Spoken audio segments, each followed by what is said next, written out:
What's up, everybody? Welcome in another edition of the First and Orange podcast. Parker Gabriel here, Ryan McFadden over there, back in the great and sunny state of Colorado after 10 days on the East Coast, where it definitely was not an excursion, Ryan. That's what Sean Payton said, at least. It was a very normal thing they did.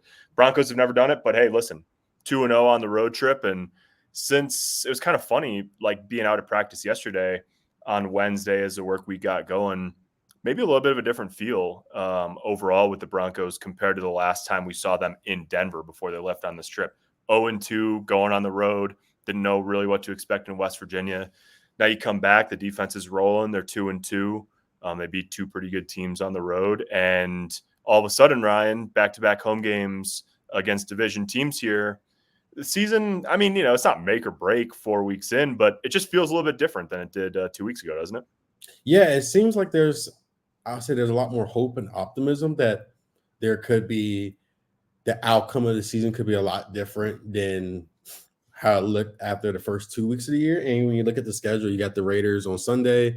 Then next week you got the Chargers. Then you're on road against New Orleans, and then you come back here against Carolina, who is has had their fair share of issues, top to bottom. So That's a kind way of putting it. you got three of the next 4 games at home. I look at after watching what they did to New York and what they did to Tampa, you can make an argument that all these next 4 games are winnable games. And you're in a situation where you got to take advantage of these games. And yeah, it's cool. It's cool to pull off the upsets. It's cool to win games where you're the underdogs. They were underdogs in these last 2 matches. But at the same time, the key to any winning franchise is winning the games that you should win. Yep. And that's how it is on Sunday. That's how it's going to. And I think this is a situation where, to me, it's like these next four weeks could change the momentum of how this team looks moving forward. Because let's say you lose to the Carolina Panthers. That's just demoralizing given the fact that you can't win that game. So yeah, this is a big time for the Broncos to take advantage of and to get either a game above 500, stay around 500, or be a few games above 500. This is their time to do it. And you kind of want to do that because when you hit November and you're playing the Ravens and the Chiefs back-to-back weeks and watching the Ravens offense these last 2 weekends, if you're the Broncos, you don't want to go in there 2 games or 3 games under 500. Yeah, no doubt. And that's really the thing. I mean, you hit it, Ryan. Good teams win the games they're supposed to win. Good teams win at home. And good teams, Sean Payton said this yesterday, great teams don't go 500 in the division. You can't win division championships. You can't be an upper echelon team, going 3-3 against your division every year. Obviously, that's been a big part of Denver's struggles over the past several years. They haven't been particularly good in any of the last 7 seasons. But when you're talking about, the 16-game losing streak to Kansas City that they finally put to bed last year, 8-game losing streak to the Raiders, which is even more it didn't get the play that the long streak against Kansas City got, but it's worse, right? Given where the Raiders have been, a quarter of the Raiders wins over the last 4 years as a franchise have been against Denver. So obviously that's on deck this week. We'll get to that matchup, but I think you're right where it's it's not realistic to think somebody does it every year. You never assume a team's going to reel off 5 or 6 wins in a row. I mean, Denver won 5 in a row last year. So you look at the next 4 and you say, yeah, I mean, they're all winnable on the road, prime time, short week against New Orleans. That's a tough assignment. That'll obviously be an emotional one with Sean Payton's return to New Orleans, along with 40 other people in the Broncos organization, but obviously most prominently him. But I think you look at it and, like you say, three out of 4 at home.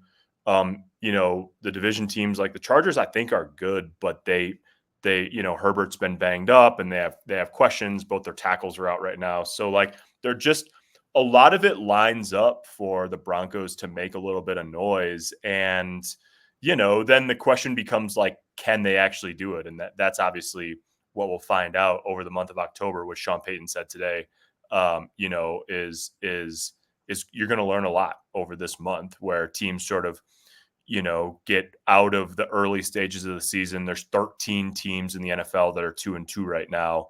Obviously, there's a little bit of separation by the time you get through October. So it starts with the Raiders, Ryan, and it's been a tumultuous start to the season there, tumultuous week already there with Las Vegas. I almost said Oakland. With Las Vegas. Yeah, it's what do you think? I mean, it's just been kind of a rough stretch for the Raiders, especially this week. Yeah, this is like you look at this Raiders team. They have a lot. They're dealing with injuries for a lot of top guys, and then you have the drama with wide receiver Davante Adams, who doesn't want to be there anymore and has informed the team that he wants to be traded, according to multiple reports. So yeah, it's a lot going on. At the same time, I look at this team as like I was telling people yesterday, I'm like, there's so much going on with this Raiders team on the field and off the field, but it still is like this could like feel like a trap game where you would think everything that like that's the organization is dealing with, that the Broncos could come in and pull off a win. But it's like it has like that trap game vibes where like the offense can't get going, and Gardner Minshew just makes plays down the stretch. Like so, like Sean Payton said, you kind of don't want to like focus a lot on like who's playing and who's not. You just focus on like trying to put together the best game plan to win, because like there's so much drama going on with that organization. It's like sometimes I feel like it's always drama going on with that organization.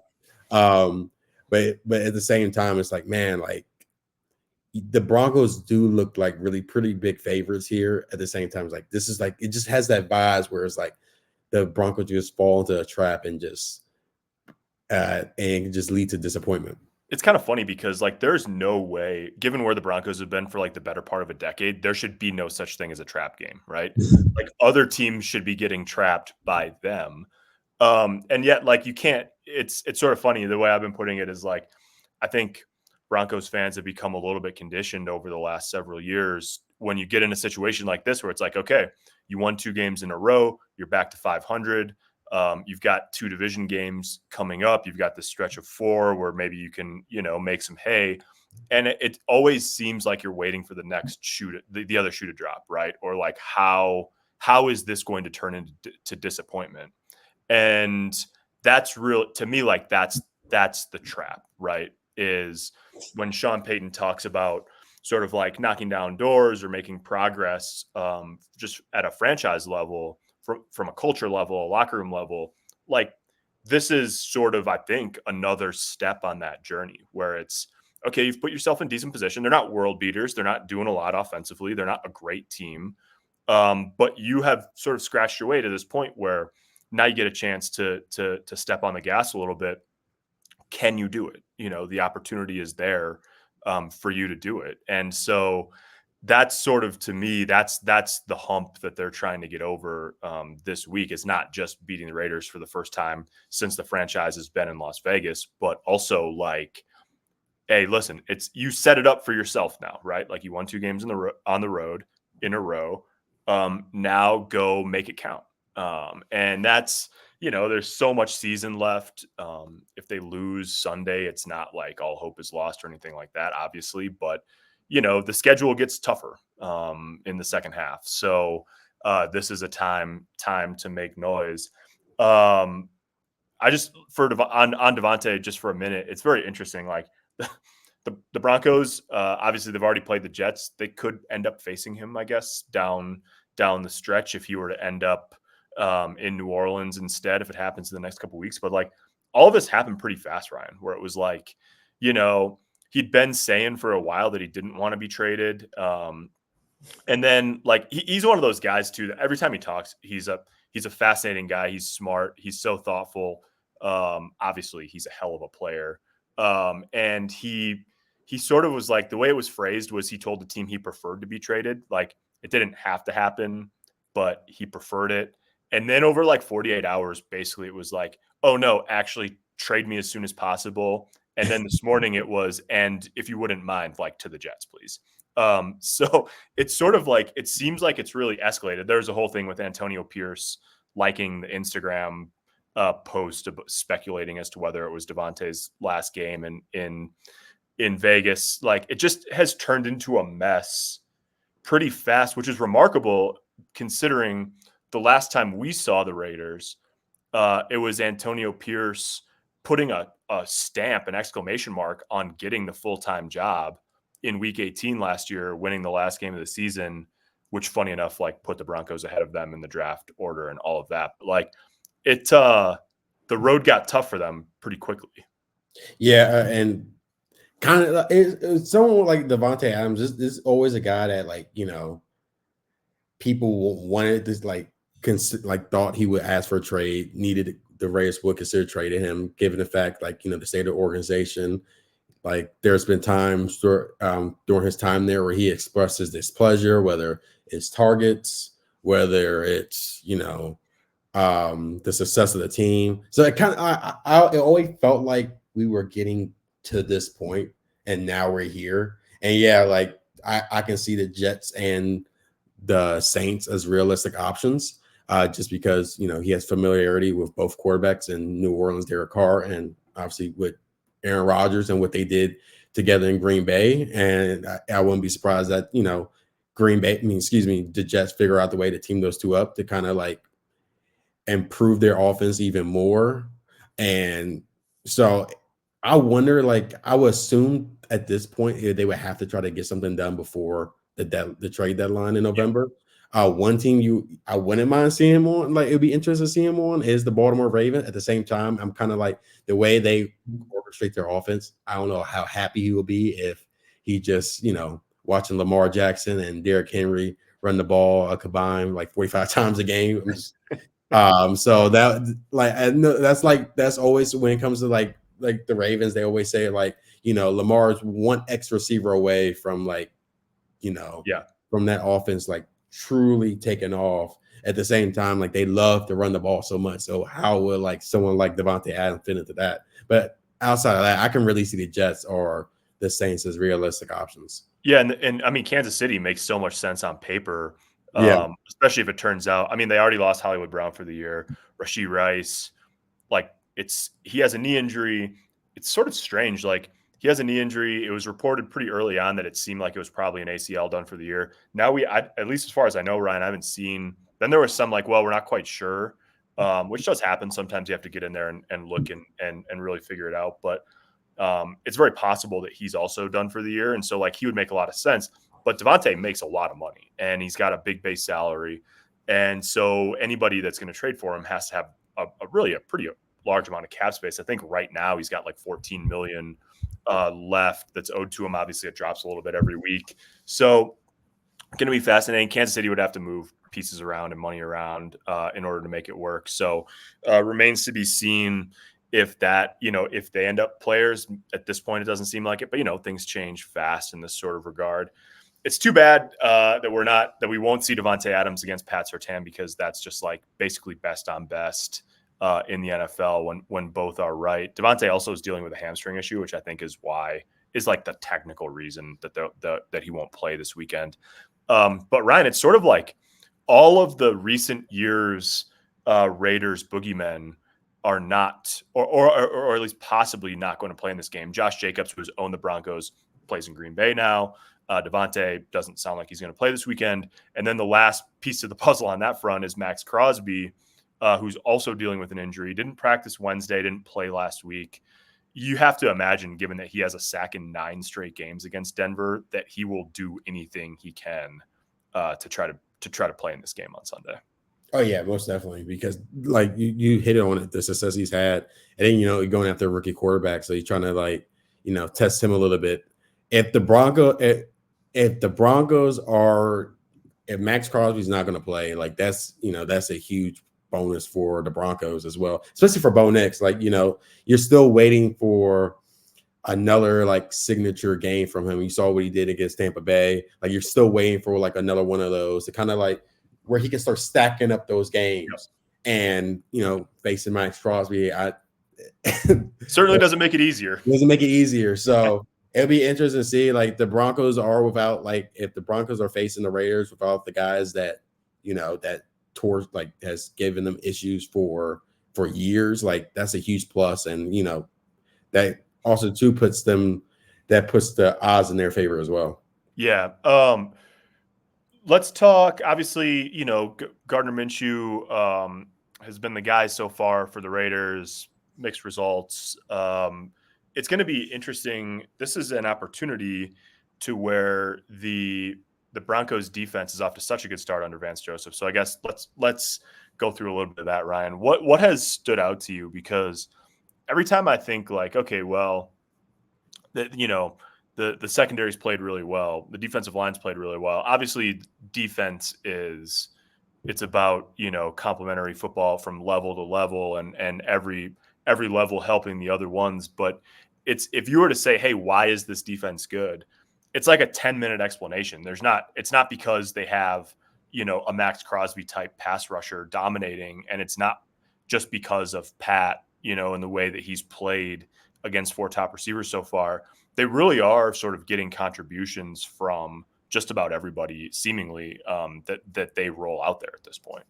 Yeah, you could talk about this defense for like 20 minutes just to give explanation of why they've been so good. You can talk about coaching. You can talk about having guys on the roster that kind of fits what Vance Joseph wants to do.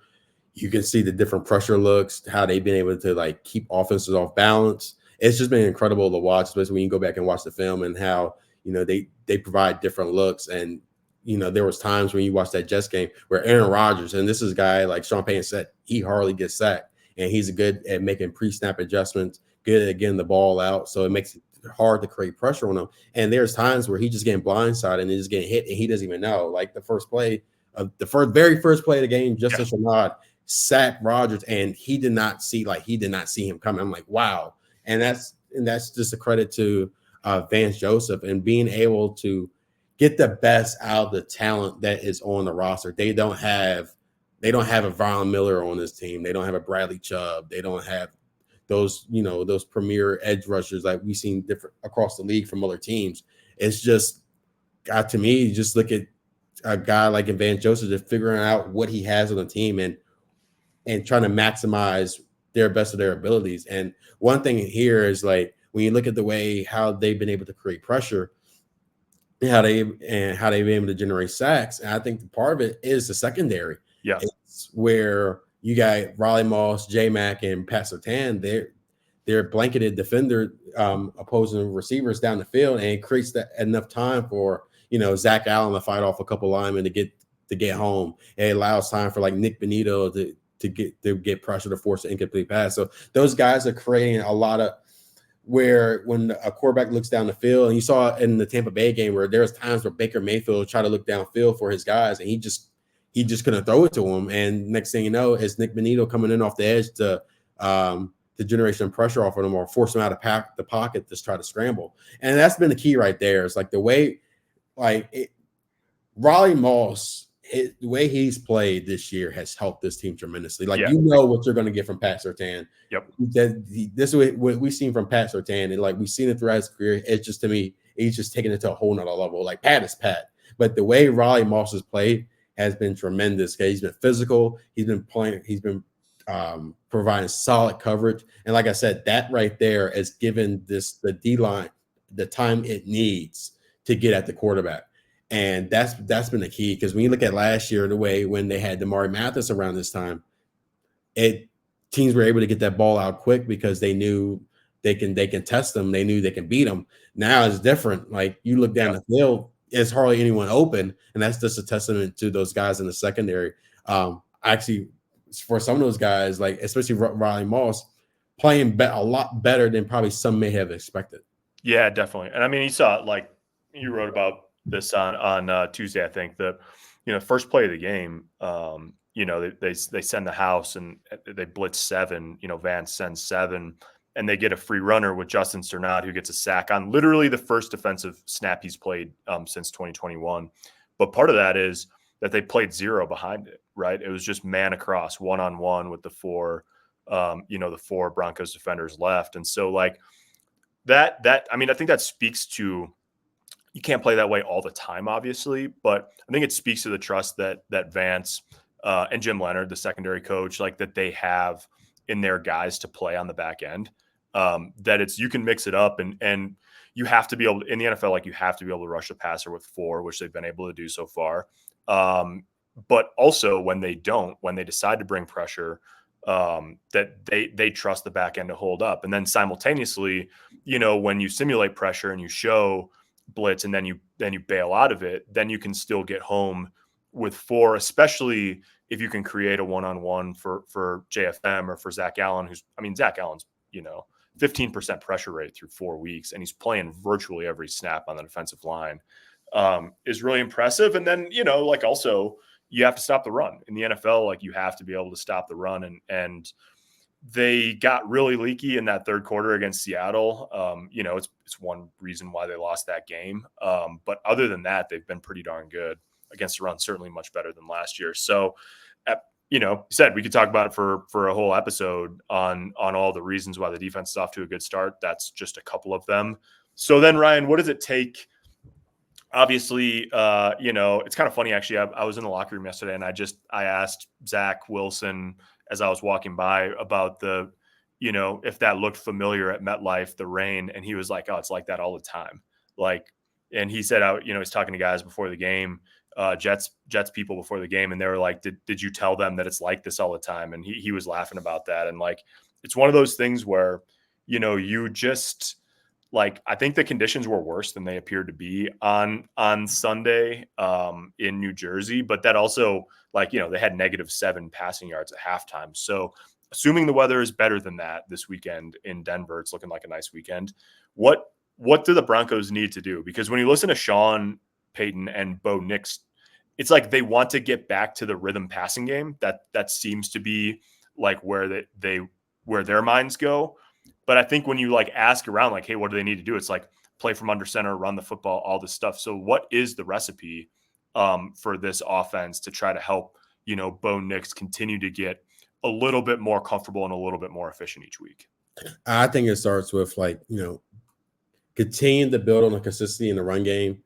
And then, like you said, being able to, once you start building that consistency, you can start incorporating the play action, those little neck and boot actions that they like to do. We've seen at times this year. We saw it a ton during the preseason. So I think that's the key right there. I always said that it's going to start, especially with a rookie quarterback. I think it's going to start with running the football, where it opens up a pass game a little bit to kind of keep to keep the defense guessing. So I think it starts there. Continue to see more progress from Davante Williams. That's just a start. That's not and there's no discredit to his performance. That's just one good game. We still had 3 previous weeks where he just didn't do nothing. So you hope to see that continue. And I think that continues. That helps this team offense out a lot. I still like to see where's the direction for Greg Dulcich? Yeah.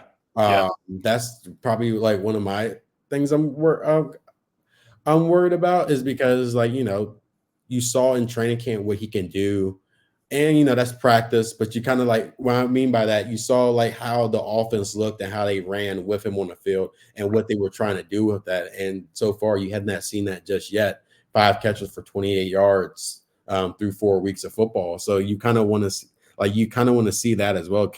What does it take to get him more involved? Is it more is it something he's doing performance wise? Is it, Sean Payton always talks about, it's still a work in progress and trying to incorporate him into different plays and stuff like that. I think that right there is a key to kind of he could be the key to kind of open up the passing game a little bit more. And also too is as even though they were able to win the game, you can't just, you're not going to succeed with Cortland Sutton, the only guy getting positive yards. That's not going to happen. Yeah. That's you just can't do that. And I think that's why I said, I think to me it's going to start with the run game, because you really don't know what you're going to get from your outside of Josh Reynolds and Cortland Sutton. Everything else is you really don't know what you're going to get from the rest of your pass catchers. So I think the key to trying to keep this offense going is going to start with the run game. Yeah, I'm interested to see at some point if Devon Vele gets back involved. He missed, the one game he missed, he was ruled out because of ribs injury. That was week 2. the last 2 weeks and then yesterday, he's not on the injury report. So basically healthy scratch. And, he's a 7th-round rookie. That's fine. It's not a big shock, but he played so well in the preseason, all through camp and the preseason. And then he had 8 catches in week 1. Now it was only for 39 yards, but I'm sort of curious as to if they think that maybe his role is just if there's too much overlap with Lil Jordan Humphrey and Josh Reynolds, maybe. But he just seems like a guy, and maybe Troy Franklin, like they've taken a big shot for him. They've tried to use his speed to create big plays each of the last couple of weeks, and it hasn't happened. They haven't hit it. Maybe they like the way that looks. Maybe they like what the impact they think that is having or can have on opposing defenses, but it hasn't, resulted in a big play yet. And so I'll be interested to see if Vele gets back to being active at some point over the next couple weeks. And otherwise, yeah, I mean, you're sort of at a interesting inflection point where we don't quite know, how long Tyler Bidet is going to be out with the back injury. Sean Payton said yesterday that it's possible he'll end up on injured reserve. And then you've got Audric Estime eligible to return off of injured reserve after this week. So next week at the earliest. Just there's a couple of I think those things, that has a chance to not totally reshape what they're doing offensively, but to, tinker here and there. I don't really know what they're going to do at tight end. I mean, they just, they could activate Lucas Krull, but clearly they think Dulcich is a better fit there because Dulcich has been active every week and Krull hasn't been. So that's a spot that's going to continue to confound until they find a recipe that works. And otherwise, I think it's just about continuing to hone, who's playing where, how you're using them, and try not to be too predictable. So obviously, Bo Nix is a big part of that, but there's a lot of other things I think they can also dial in. Like Sean said yesterday, they want to paint the perfect picture for him. Not really how it works in the NFL typically, but if they could paint a little bit better picture for him and he can play a little bit better, maybe you get, somewhat more production rather than just like, a little tiny bit more production. So it's going to be interesting. Ryan, I have not actually picked the Broncos to win so far this year through 4 games. I have been wrong each of the last 2 weeks. Before we go, we'll do predictions like normal. Are you picking Denver to end the streak and beat the Raiders on Sunday at Empower Field? I picked them last week. Yeah, you nailed it. I was completely off with the score, but a win is a win. Yep. Was not anticipating the weather to be that bad. So, but I am predicting another Broncos win. I'm going with 24-13 Broncos victory. I think the defense is going to do their thing as they've always been doing. I'm going to say Bo Nix probably has arguably the best game he's had as a rookie on Sunday. I think he's going to throw. I'm just going to throw it out there. I think we might be looking at a performance where it might consist of like maybe 2 passing touchdowns. Oh, so tripling his career total so far. So yeah, I think Bo Nix is going to have one of his better games as a Broncos quarterback this year, and defense is going to continue to do what they have done, generate pressure, provide terrific coverage down the field, and they're going to pull off a win, give a game above 500 and get this ball rolling to start October. I was thinking about this the other day. I think in picking Denver to lose, especially each of the last 2 weeks. I mean, that's really impressive what they did in Tampa and then gritty, obviously last week in New Jersey. I think the thing that I've not done so far this season, and maybe I'm overcorrecting now, but the thing that I just in picking them to lose, especially on the road, the thing that I didn't quite give them enough credit for is how good the defense has played. And obviously I think they've built on it each week so far.